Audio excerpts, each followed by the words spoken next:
Jos sä jätkä vielä kerrankin solvaat mun vaimoa, mä vedän sua päin lättyä. Mitä sä huudat täällä? Ite et oo sen kummemmin. Häpeet omaa äitiäsi. Isä, lopeta. On tainnut koulutus nousta päähän. Nyt lopeta. Ja jos ei sulta ala kuulua kunnollista anteeksi-pyyntöä Ullalle, niin kohta pölyää. Muukin kuin sun hilsees.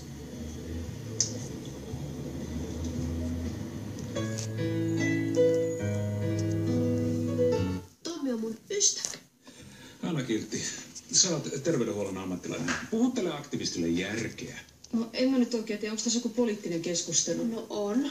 Faija luulee, että kun se maksaa veronsa ja äänestää hallituspuolueet, ettei sen tarvitse kantaa kenestäkään vastuuta. No tässä nyt tuskin kaivataan mun mielipiteitä. Hyvä, Hanna. Alat kuule vihdoin päästä jyvälle.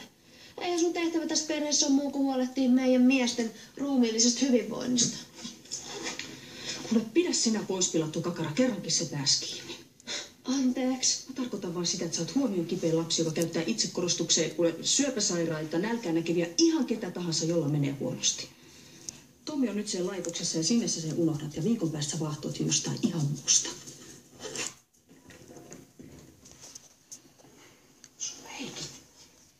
Mitäs sä siellä oikein puuhaat? Mitä sulla on naamassas? Ootteko te perustanut rockibändi vai mitä sä oot noin kamalan näköinen? Aina paremman näköinen kuin muita. Kuinka oli? Ei mitään. Hei! Puhutaanko ne? Vai pyörät sä vain ympyrää? Millä suhteella sä oot tällaisen lukaliin päässyt? Homosuhteella. Et vittis taalas ärsyttää. No onko niistä kärryistä mihinkään? No mitenhän tää nyt sanois? Sä suoraan vaan sillähän siitäkin päästä. No, niiden myyntikelpoiseksi korjaamiseen menee semmoset 5-10 tonnia. No, eihän tää nyt niin paha ole. Per auto. Ja semmoista. Mites äijä kommentoi uutisia? No, onkohan toi Aleksin arviointi ihan oikein. Ja eikä niitä tarvitse mihinkään näyttelykuntoon korjata, kunhan kulkevat. No se on hyvä saada kuitenkin katsastuksesta läpi. Eli sen Saab-9 kutosen voi unohtaa heti kättelyssä. Miten helvetissä tommonen pässi on osannut edes lapsia tehdä?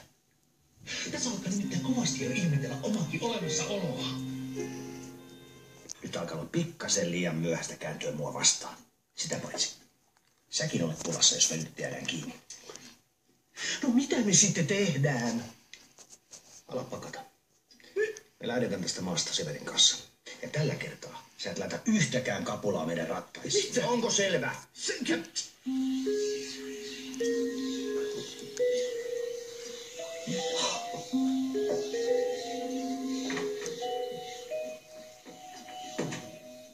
Jos me ihan pakko istua just tässä. No istu nyt vaan.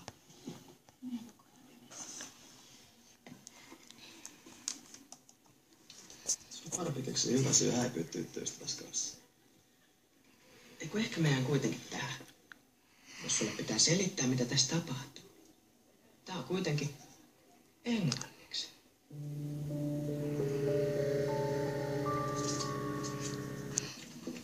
No niin, mutsi. Ei muuta kuin nimi ja paperi.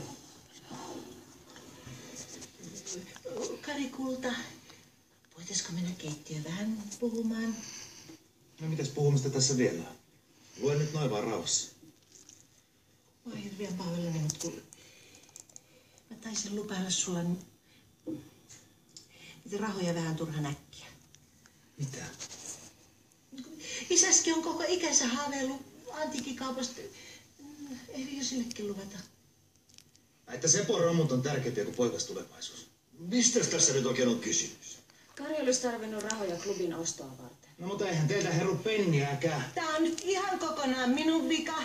Kun minä en voinut arvata, että siihen antiikkiliikkeeseen menisi niin paljon, mutta että jää meille vielä vähän sen.